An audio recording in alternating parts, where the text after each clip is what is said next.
amigos da De Fato, a partir da edição de hoje da Sala de Visitas e durante esse mês de abril, nós vamos entrevistar personagens relevantes na história da De Fato. Em abril, a De Fato completará 3 décadas de existência. E para começar, nós vamos começar com criadores da De Fato. Com muita honra, muita satisfação, estamos recebendo aqui na sala de visita da De Fato os meus amigos pessoais, o José de Almeida Sana e Marlete Moura Sana. É um prazer recebê-los aqui. Não vou falar para vocês ficarem à vontade, seria até redundância. Sintam-se à vontade na De Fato que vocês criaram. Olá, meus amigos de Itabira, pessoal da turma da De Fato. Quem se sente assim, muito feliz sou eu, porque tudo que um empresário, fundador de qualquer coisa quer na vida dele é que o empreendimento dele prossiga. E hoje eu vejo que De Fato cresceu e acompanhou os nossos planos. Então eu tenho que agradecer primeiro a Deus por estar aqui com vocês e depois a vocês por tocar o bonde com maior tranquilidade e mostrarem confiabilidade, trabalho sério. Então, Marlete, o sonho continua. A De Fato está aqui hoje, vocês criaram a De Fato com muita luta. A De Fato continua, 30 anos, então, quer dizer, o sonho que vocês imaginaram continua. O sonho continua, isso é muito bom. A gente torce muito para que vocês continuem nessa reta, né? Porque a referência em Itabira, desde o início nosso, era De Fato. Se saísse alguma notícia na cidade, eu vi na De Fato. Isso a gente ouvia na rua desde que nós criamos. A De Fato é que fala a verdade. Então, todo mundo tem esse conceito da De Fato, que é muito bom. E a gente também aplaude aos empreendedores da De Fato agora, que estão continuando no nosso ritmo. É uma responsabilidade de toda a equipe da De Fato, uma responsabilidade muito grande, é preservar toda essa qualidade, toda essa tradição, todo esse nome. Ô, Zé Sana, como que você se sente? Você criou a De Fato, você, a Marlete, a De Fato, a ideia é sua. Como você, algum dia, você imaginaria que seria entrevistado na De Fato? Não como dono, mas como visitante, como está acontecendo hoje? Algum dia isso passou pela sua cabeça? Na verdade, eu tenho que ser sincero, eu pensei que a De Fato fosse ficar dentro da própria família, porque até 2 filhos meus estudaram jornalismo, talvez com esse objetivo. Mas eu fico feliz também, porque outros prosseguiram. E eu tentei, a Kelly, que foi um sucesso para mim, ela me trouxe uma confiança como se fosse minha filha.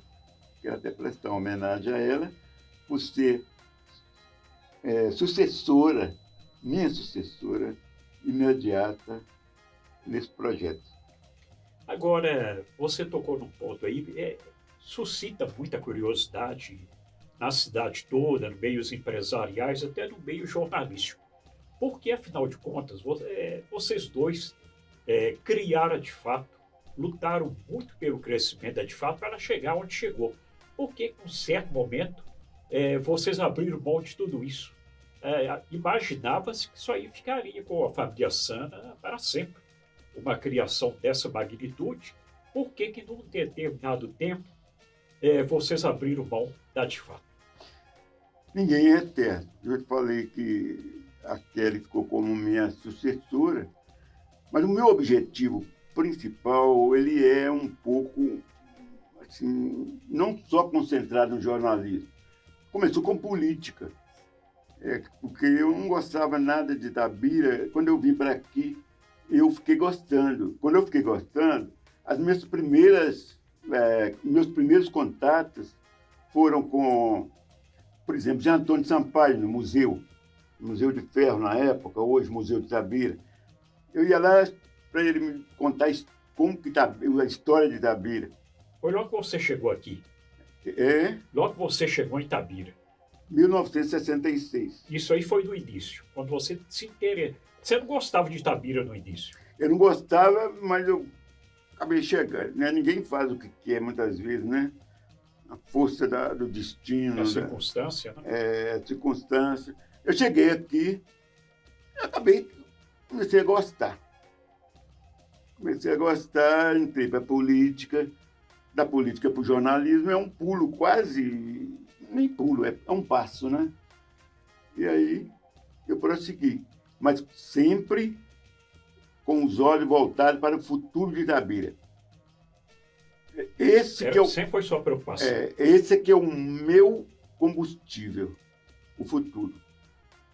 E até agora eu venho labutando, fazendo a minha parte. Agora estou escrevendo um livro explicando, porque uma hora para outra eu posso não estar aqui. Eu queria deixar registrado para a futura geração, para meus filhos, os filhos dos meus amigos, saibam que eu não omiti, que eu lutei até o fim. E vou continuar lutando, espero viver até 200 anos, se for preciso, se Deus me conceder essa graça. A sua trajetória de vida é muito rica. Você teve várias ramificações ao longo de sua vida. Você, jornalista, parece que já nasceu jornalista. Sempre foi jornalista, mas foi também empresário. Antes disso, foi um político com uma carreira muito bem sucedida. Foi vereador, presidente da Câmara em 2 oportunidades. Já foi candidato a deputado. Nisso eu tenho até uma curiosidade, que vou aproveitar para tirar essa curiosidade. Você teve uma carreira política bastante interessante. Nunca pensou em ser prefeito, não? Nunca. Porque eu não vejo minha característica nesse ramo aí de executor. Eu quis ser deputado. Juro que nunca quis ser prefeito. Por quê? Pensa bem. No dia seguinte que você entra para a prefeitura, você é ladrão. Naturalmente vira ladrão. Mas na época também já era. Já era? Eu me lembro de uma fala, uma discussão lá na Praça Cris, do Dr. Jairo com um Matute da Roça. O Dr. Jairo sempre contava isso e eu presenciei. O Dr. Jairo, ele perguntou para ele: o senhor está feliz, né, doutor Jairo? Está tudo bem na sua campanha, né? Eu falei: está tudo bem, nada. Não está entrando dinheiro na minha casa mais, minha mulher reclamando. Eu parei de trabalhar na Vale, eu parei com o meu consultório. Não está, não. Aí eu falei: não esquenta a cabeça não, doutor Jairo. Quando o senhor tomar posse, o senhor vai roubar até cansar. O eleitor falou na cara dura. Na cara dele. E ele contava isso. O senhor vai roubar tanto que não vai ter nem lugar de colocar dinheiro. Pois é, você está vendo. Então, eu não quis ser prefeito, nunca sonhei ser prefeito. Tem que ouvir umas coisas desse tipo. Porque também eu não tinha montado uma ideia de ser prefeito. A pessoa, quando quer ser prefeito de alguma coisa, ele tem que ter eu acho que o prefeito devia ter um projeto de vice. Antes dele se candidatar, ele já está de olho: aquele vai ser meu assessor, aquele vai ser meu assessor. Por quê? Porque é preciso fazer um projeto a longo prazo. Então, aí que está o negócio. Eu nunca planejei isso, nunca. Nem na minha terra, São Sebastião, de vez em quando algum brinca lá comigo: você não quer ser É bem mais fácil ser prefeito lá do que aqui. Fácil, mas também não é não. Proporcionalmente, pela arrecadação aqui é mais fácil, não é melhor. Luciano, agora é interessante que você vinha uma trajetória de empresário muito bem sucedido na área do comércio. Você implantou, você quebrou um paradigma aqui em Itabira, que era um lugar que tinha botecos para tudo quanto é lado, mas não tinha uma lanchonete de alto nível, lanchonete bem elaborada, e você criou o Cantinho do Pão de Queijo. E você estava desenvolvendo uma trajetória muito boa nessa área também. por que que, de repente, você mudou radicalmente e entrou para o ramo de mídia, criando uma revista? Eu podia, antes, porque o podcast foi antes, né, da revista. Foi antes da revista. A ideia era... Tem 5 filhos. Eu precisava imediatamente sustentá-los. Todos foram para Belo Horizonte. Eu precisava de... Não é fácil manter estudantes em Belo Horizonte. Todos 5 estudantes. E eu precisava de ganhar um pouco mais de dinheiro para enfrentar essa dificuldade enorme aí, que Itabira não tinha, além do 2º grau, não tinha nada, né? Não tinha um curso superior. Então, eu precisava de dinheiro. E somando com o fato que você falou aí que Itabira não tinha, que só tinha boteco copo sujo, uma vez eu pensei nisso e falei assim, eu vou trazer uma coisa para Itabira que vai mudar o sabor e o paladar desse povo. Tanto que um comerciante chegou lá, me gritou, falou assim, vem cá, vou te falar um negócio, você está fazendo alguma coisa aí para vender doce gostoso, pão de queijo, não sei o que mais? Eu falei assim, tô. Então você vai afundar, porque o povo de Itabira não sabe comer, não. Você está na terra de botecos? O povo não sabe comer. Ele falou assim, então ele vai aprender. E eu fiquei 13 anos no cantinho de pão de queijo. Eram quantos cantinhos de pão de queijo? Eram 3 aqui em Itabira. E depois alguns parentes, algumas pessoas da família fundaram Mariana, Belo Horizonte. Fomos até Betim. E ficamos por aí. Patos de Minas. Agora, você é muito corajoso, porque naquele tempo, na década de 90, né? Década de 90, Itabira já tinha jornal demais. Fazer uma revista no interior era a receita para o fracasso. Era muito difícil manter uma revista naquela época, né? A tecnologia não era de hoje, né? Hoje até é relativamente fácil, mas naquele tempo era muito complicado. De onde veio essa ousadia? Como que nasceu essa ousadia? Essa vontade de criar uma revista que, naquele tempo, a princípio, tinha tudo para ser um fracasso. Isso tem que ser levado em conta, mas as dificuldades é que movem a nossa força. Por exemplo, João Bosco, da gráfica Dom Bosco, foi meu primeiro sócio. Nós fomos associados. Ele me propôs, eu fui lá para conversar com ele, a ideia era minha, né? E ele falou assim, olha, você que escreve a revista, eu faço a revista. Receita perfeita. Aí nós apresentamos o primeiro número, que foi dia 1º, ele foi comemorado em abril, mas em abril, a minha esposa Marlete, que é um braço direito, esquerdo, cabeça também, ela que me ajudou a tocar para frente. Nós tivemos a Sirlene também, trabalhando com a gente. Foi sócia também, assim? E depois aconteceu que eu fui fazer uma proposta ao João, que já queria vender a parte dele, comprei a parte dele e ele continuou imprimindo. Depois eu parti para Belo Horizonte. Mas aí tá, dificuldade superada. Uma pessoa que todo mundo em Itabira sente falta dela, que conhece, Dona Mília Barandão, ela, pouco antes dela falecer, ela falou comigo assim, ela deu uma entrevista para aquele e para mim, e falou assim, mais uma vez eu tenho que levantar a mão e tirar o chapéu para você, porque eu falei que se a revista não ia ter nem no meio do ano ela ia chegar, e agora eu vejo que ela chegou, já tinha 20 anos, foi na minha época, 19 anos. Com 20 anos eu estava lá, terminei com 20 anos o meu trabalho. Então, foi uma luta, mesmo das pessoas que rogavam praga, Dona Mira não era isso, não, era só que ela duvidava. Achava difícil. Difícil. As pessoas que não queriam, que desejavam, não acreditaram, mas nós continuamos. Mas nós estávamos no pão de queijo ainda, nós vendemos, né? quando a revista começou a circular, o pão de queijo ainda existia. O pão de queijo saiu, foi no ano que eu abri a revista que eu vendi o pão de queijo. Foi do mesmo ano. E eu não tinha dinheiro nenhum para pagar a mensalidade nas faculdades dos meus meninos, pensão para eles, aluguel de apartamento. Então a revista foi uma aposta de alto risco.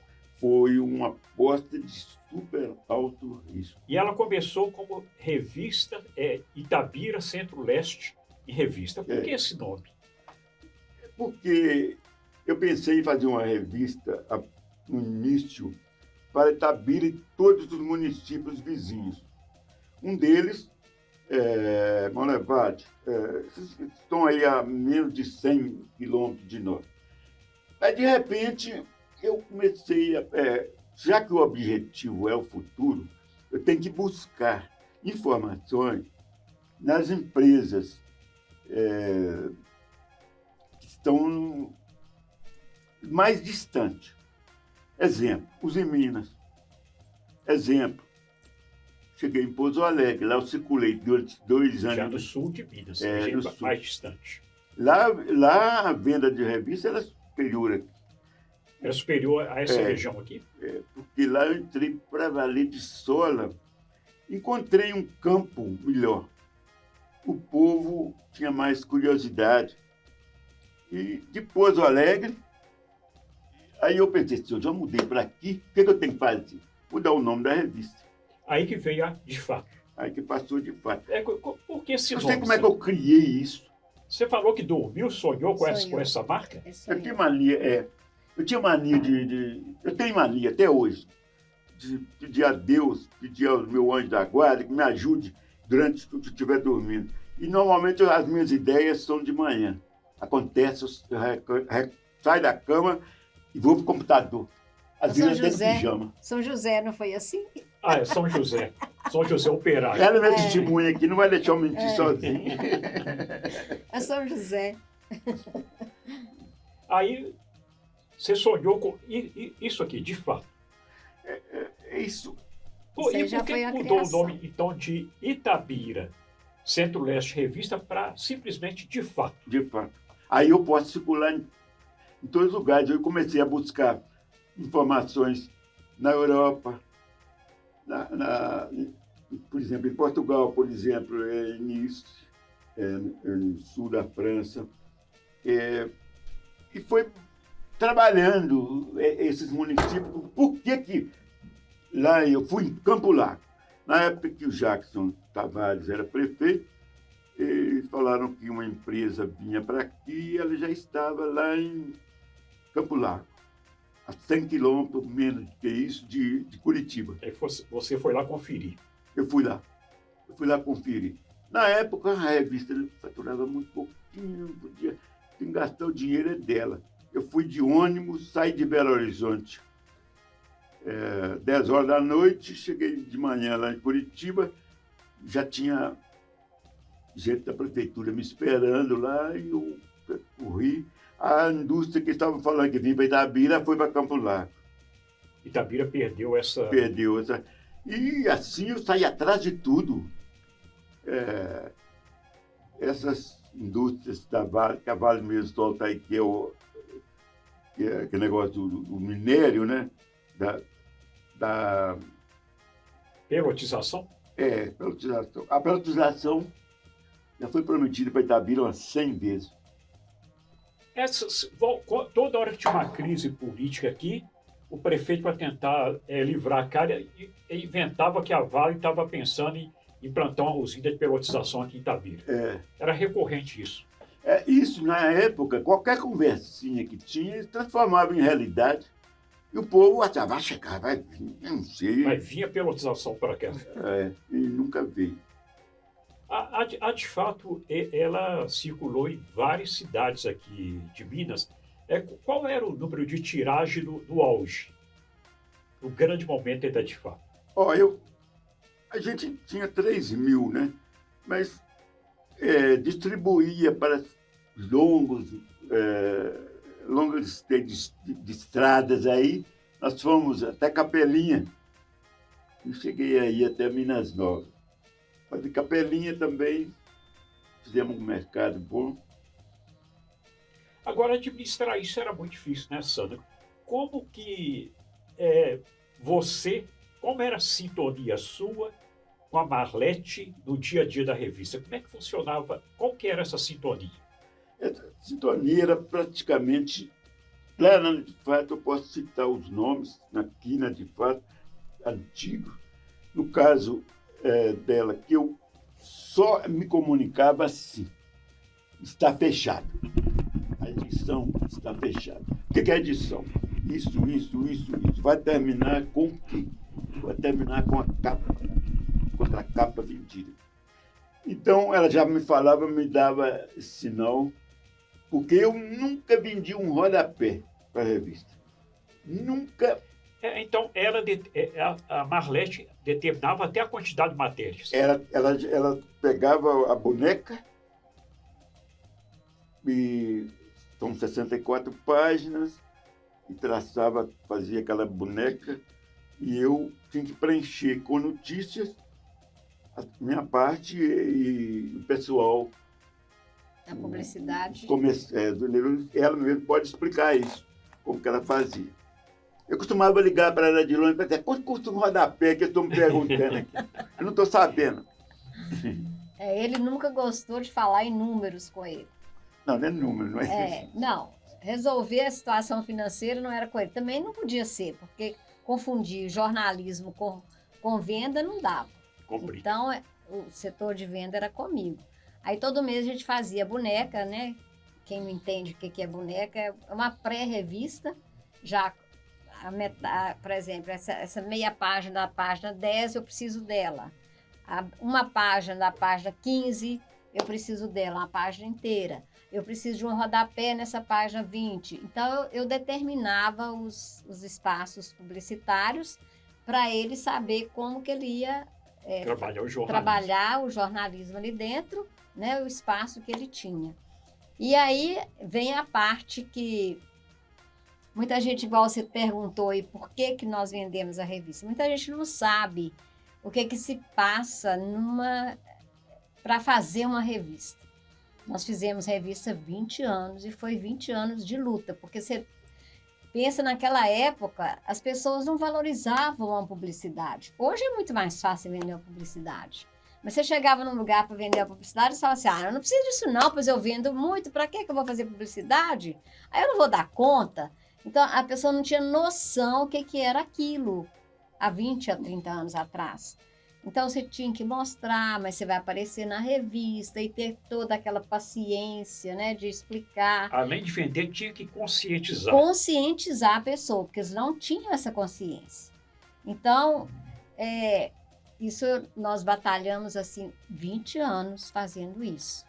E era aquela aflição. O Zé, às vezes, já tinha terminado a parte de matéria e nós, da venda, ainda estávamos tentando vender. Porque às vezes você ia, a pessoa falava, mas esse mês eu vi aqui, não vai poder não. Então você ficava com aquele espaço ali, que antes de começar a revista, a gente já fazia uma análise de quanto você precisava de venda para você fechar. Fazer uma revista, porque a gráfica é caríssima. Além de gráfica, outras despesas com funcionários, né? Toda despesa que uma empresa tem. É pesado.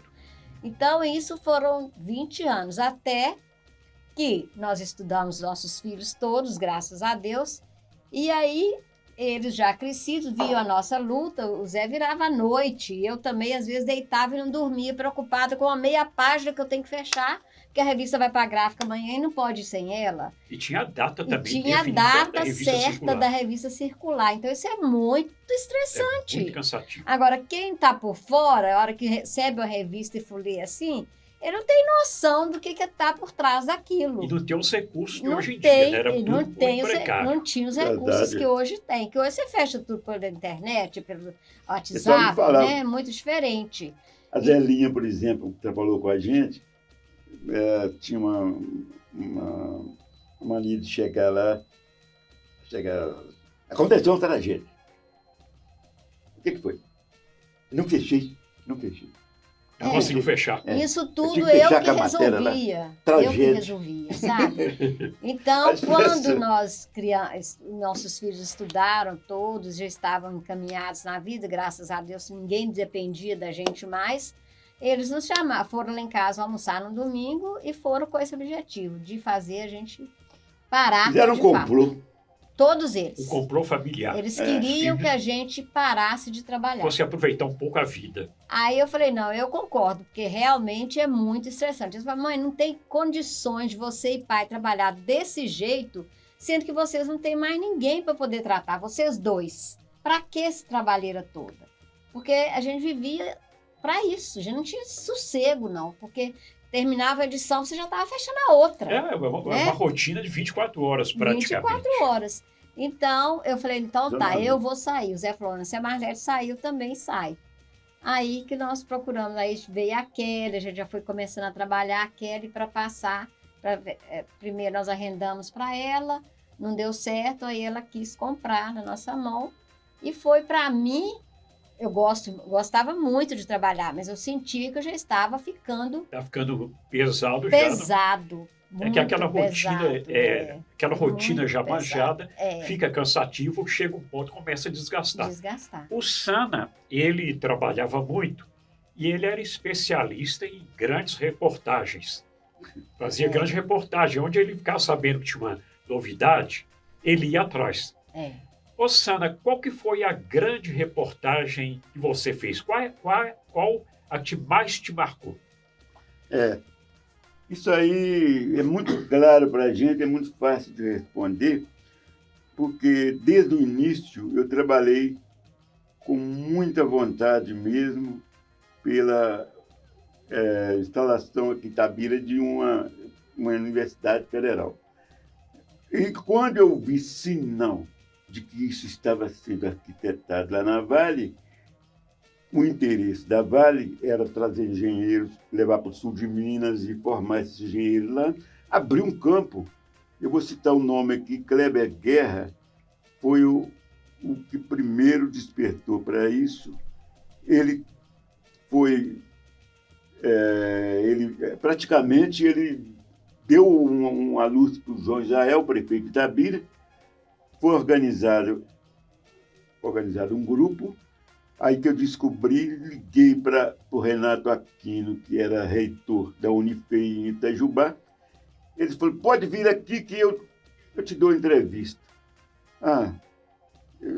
De manhã eu já estava indo para lá, no dia seguinte, e sentei lá com ele, me deu entrevista, e tudo que ele falou foi que a universidade ia chegar mesmo, para Itabira. Então, uma coisa que a gente precisa Foi deixar essa a bem melhor claro, reportagem que eu fiz. o pontapé inicial foi a de fato.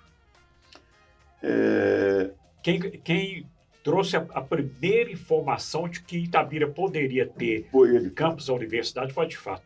Tranquilo, e eu tenho prova disso, você mesmo já teve a oportunidade de Eu vi conferir. a matéria. Agora, não vai dizer também que nós não tivemos os momentos de muita tristeza. Eu entrevistei um cara que não existe, um fantasma. Entrevistou um fantasma? Como assim? Eu fui uns prefeitos de uma região do Vale do Rio Doce. Uma prefeita me ligou e falou, você pode vir aqui domingo, eles não têm o dia de semana também. Eu vou reunir 20 prefeitos, nós conseguimos uma verba fora do comum para instalar na nossa região uma espécie de... Nós vamos plantar. Não vou nem falar o que, não, mas era coisa comestível. Seria arroz, feijão. Aí ia ser um investimento na agricultura. Para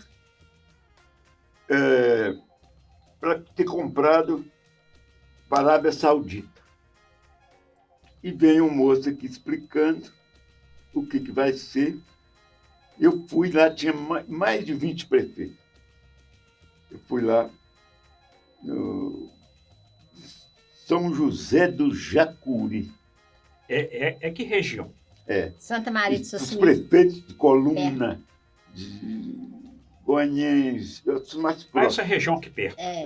eles foram à reunião. Esse moço fez uma palestra, o nome dele até esqueci, nem vou falar, porque eu já te falei isso, né? Ele fez uma Esse que ia Ele não trazer o existe. dinheiro. Ele fez uma reunião lá e prometeu. Ele pegou 20 mil reais de cada prefeito como uma forma de início de negócio. Os prefeitos tiveram que se virar, assinar cheque, não sei mais o que eles fizeram, e ele saiu com dinheiro. Aí eles falaram comigo assim, você não vai fazer uma entrevista com ele não? Eu falei assim, vou, ué. Fui lá Uma pessoa importante É dessa. importante, vai dar dinheiro para você, vai plantar. Eu fui lá e fiz entrevista com ele, tirei foto dele, está na revista, pode te mostrar. Eu esqueci o nome dele, que não existe. É um fantasma. Eu cheguei aqui da Bira, peguei o telefone, disquei para o número que ele me deu, nenhum atendia. E eu fui chegar na conclusão, ele me deu o endereço de que ele falou, rua no bairro de Belo Horizonte, Santa Efigênia. É o apartamento dele. Nem existia esse número, nem existia nada. Aí eu liguei lá para o prefeito e falei assim, ó, vocês tomaram um cano. Foram vítimas de um golpista. Aí eles, golpista. eu já desconfiei, eles falavam assim, dei 20 mil para ele. Na época não era brincadeira. 20 mil era só para começar, porque Era só o início do projeto. Ele ia trazer... O projeto não ia, não. Ele caiu, foi fora mesmo. Então você vê, a gente passa por umas coisas... Era brasileiro? Hein? Brasileiro? Ele era brasileiro, mas morava na Arábia Saudita. Esse tinha uma lábia fora do comum. Contava casos. Ele é bem preparado para dar esse golpe. Agora, Osana, voltando aqui na questão da Unifei, a de fato realmente deu os passos iniciais para a Unifei, mas essa Unifei que está aí hoje, funcionando aí hoje, o projeto era esse mesmo? Eu sei até que você foi na França para conhecer o modelo que seria implantado em Itabira. Foi uma das minhas conversas com o Renato Aquino, encontrei com ele várias vezes. O reitor da época. Reitor. Em Brasília, em Itajubá. Brasília nós voamos para lá umas 3 ou 4 vezes. Viemos com o Zé Alencar. E eu acompanhei, tintim por tintim. Ele chegou e ficamos bem preparados e eles começaram a fechar a porta nas reuniões. Né? Não pode entrar, não pode entrar. É segredo, não sei o quê. Que Itabira tem essa mania. A imprensa não pode saber. Tem isso, existe até hoje. Até hoje funciona até assim. Hoje existe. Eles pegaram, aí acabou a reunião, eu cerquei o Renato. Falei, Renato, faz favor, vamos conversar aqui. Liguei o governador, o que é que foi? Você fica falando que o projeto seu é diferente, esse povo não está entendendo isso. Eu não sei o que aconteceu nessa reunião agora, mas a última palavra que você me deu é que não é isso que você está projetando, que essa universidade é outra universidade, não tem nada a ver com essa. É isso mesmo. Ele falou assim, é diferente mesmo, e me manteve. Ele falou assim, ó, vou te fazer um desafio. Contei para ele uma piada de japonês, de português. Falando sobre essa falta as explicações. O Joaquim falou com o Manel, que não sei mais o que, queria isso. Aqui é a coisa de português. É diferente. Aí ele riu, né? Ele é um português assim meio... Não rasga para nada, não. Você pode falar com ele que quiser, ele também fala. A língua dele é solta. Hoje ele me conta e fala assim, eu vou fazer um desafio. Ele botou o dedo dele no meu nariz. Vai à França. Você vai ver lá, em Sofia Antipode, no sul da França, você vai encontrar lá um modelo de universidade que nós estamos criando em Itabira. Ele falou assim, vai lá. Eu falei assim, vou lá. Só tem uma coisa. Eu vou aprender francês primeiro, porque eu não gosto de intérprete. E francês é uma língua mais fácil para mim. Eu tenho problema auditivo, mas é uma língua neolatina e Fica É. mais tranquilo. e fui direto de lá, fui no padre Dickens, lá Tá da Gabiroba. em Gabiró. É. E falei, Do Haiti, né? O padre do Haiti. ele É. era Haiti, ele é um crânio. Ele fala um monte de idiomas e ele ouve bem, com a voz, canta bem. Timbre bom. O padre Dickens, Marlete também foi como Então, vocês dois fizeram curso francês com o padre Dick compadre. para ir Para para ir para a França. França. E o dia ele falou comigo, pode ir. Comprei passagem, fomos para a França, uma aventura danada. Chegamos lá, dei muita sorte que eu encontrei um atendente do hotel onde nós ficamos, em Nice. Ele era porteiro e fazendo doutorado na universidate lá. Do tal modelo que o Renato É. Aquino queria trazer para Itabira. Eu fiquei lá com a Marlete um tempo lá, Você ficou na França quanto tempo? uma semana, né? Uma semana. Uma semana. Mas nós participamos do que estava acontecendo. Fiz várias entrevistas. A entrevista principal eu dei sorte, uma brasileira me ajudou, mas eu estava quebrando galho muito bem no idioma francês. E de lá, quando eu voltei, eu já fiz uma matéria. Mostrando como que seria o modelo do campus em Itabira. O modelo está até na revista que eu trouxe para você. Ela está na redação. Esse modelo é para... Até hoje Itajubá não aceita que vai ter um modelo diferente aqui. Mas até hoje também esse pessoal não... Eles acham que a universidade é para o professor chegar com o livro debaixo do braço. Então continua com aquela velha universidade. Universidade dos velhos Não tempos. mudou. Continua do mesmo jeito. E o Renato, que tem um conhecimento muito grande com o empresariado do sul do Brasil, né? De Minas, ele prometeu que ia resolver. Mas acabou o mandato dele A coisa acabou. e morreu. Agora também o prédio também está encalhado lá. Não anda. Tá naquela velocidade de Rubim Barrichello. Não se desenvolve. Porque o plano deles era que quando o aluno saísse, já saísse um empresário, né? Do curso. Por isso que é a ideia, então, do parque tecnológico. O Parque Tecnológico de lá faturava, na época, tinha empresa de 4 empregados, 4 pessoas sócias, a maioria. Você entrava lá, faz chips para o computador, o outro faz... Tudo programado. Tudo assim, é uma indústria sem chaminé e com empregados de alta escolaridade. Nós estivemos lá, conversamos, andamos bastante lá, naquela região sul ali, que é a mais Ali rica. no sul da França. Sul da França, a mais rica. E nós saímos de lá. Hoje eu não sei, imagino que eu quero voltar lá ainda, se der. Faturava, quando Itabira tinha uma receita de 200 milhões por ano, a receita da cidade lá de 40 mil habitantes era 5 vezes maior.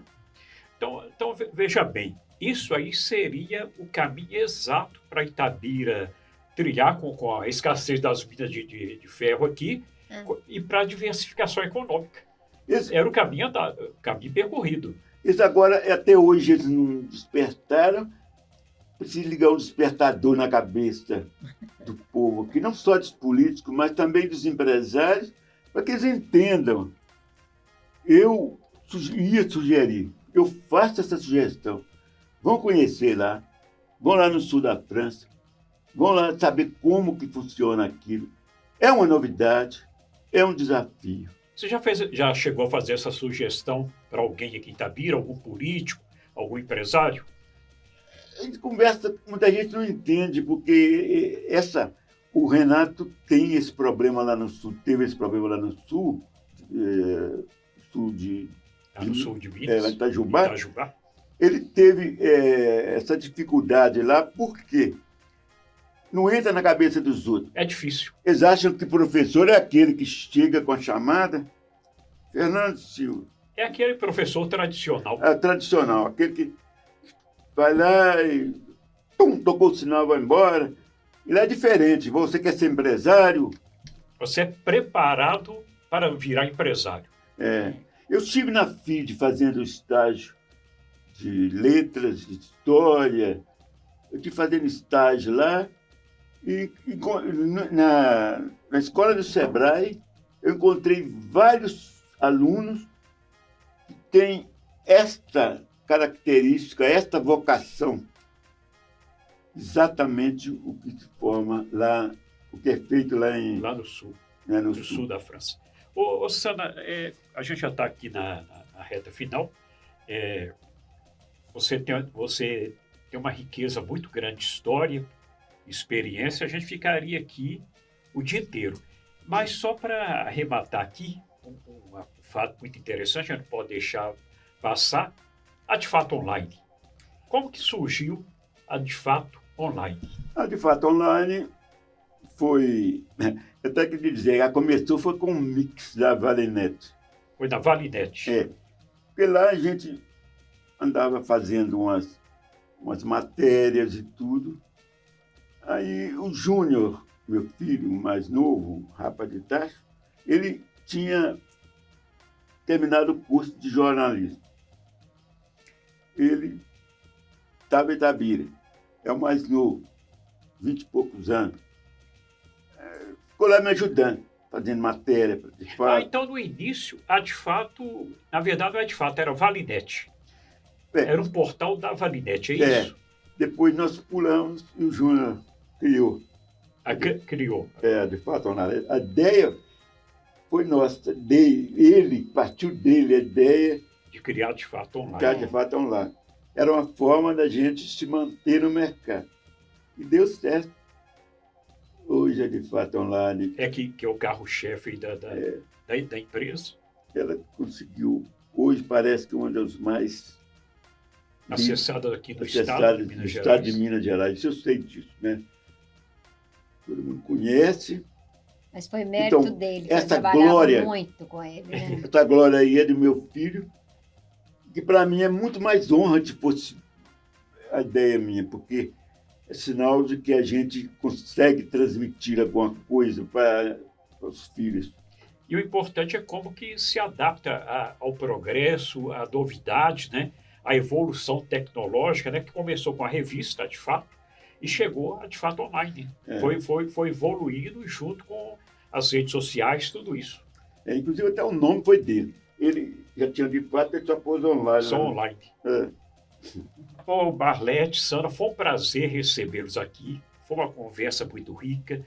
Eu acredito em informações muito interessantes para os internautas, para o povo de Itabira. Muito obrigado até pelo privilégio de conceder essa entrevista para mim.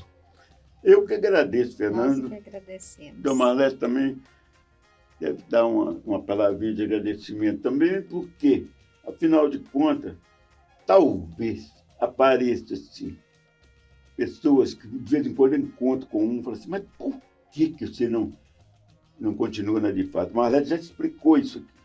Exatamente. Isso é recorrente essa pergunta. Temos que reconhecer que nós não somos eternos aqui na matéria. Nós temos que evoluir. Isso. E evoluindo, agora eu estou escrevendo livros, vou contar essa história toda. Ótimo. Vou contar tudo. Já estou contando. Já está contando a história. Dando Marlete para a conclusão dela. Eu acho. Agradecimento também. Muita gente, teve uma pessoa muito já idosa, há pouco tempo, falou comigo assim, mas por que vocês venderam De Fato? Eu falei, mas nós não estamos querendo trabalhar o resto da vida, não. A gente já estava com quase 70 anos, ainda continuar trabalhando assim, né? Com tanta intensidade igual precisava. Então, agora é a hora da gente. Eu, por exemplo, né? Eu curto muito meus netos, meus filhos. Vamos passear em tal lugar, eu estou indo. Às vezes o Zé vai, às vezes prefere não ir, porque ele gosta demais de ficar no computador. E tem dia que... Um dia eu falei com ele assim, se eu soubesse que você ia ficar tanto no computador, te tinha sabe você vender de fato. Não, é porque você continua no mesmo ritmo. De compromisso é outra. Ele adora, sabe, escrever, mas eu gosto de curtir meus filhos, meus netos, ele também gosta. Mas, assim, Salvo. ele tem muito mais, dedica muito tempo a isso. E eu não, eu gosto de ir para a igreja, eu sou ministra, eu curto demais, né? Jesus acima de tudo. Então, eu acho que agora, depois disso, que eu já não tenho mais essa responsabilidade de vendas, de administração, para mim foi assim, um relaxamento. Caiu do céu, sabe? Então, quando meus filhos falaram, eu falei, eu tô fora então. Aí ele falou, também estou então. Mas, realmente, eu desejo que, de fato, continue sendo um sucesso, como sempre foi, né? E que as pessoas entendam que é um canal de muita credibilidade. O que sai aqui, realmente, você pode checar que é verdade. Então, muito obrigado. Agradeço pela honra da presença de vocês dois aqui na sala de visitas da DeFato. Obrigada a você. E assim, amigos, estamos terminando mais uma edição do Sala de Visitas. Hoje tivemos a grande honra de receber os criadores da DeFato, José de Almeida Sana e Marlete Moura Sana. Um abraço a todos e até na próxima semana.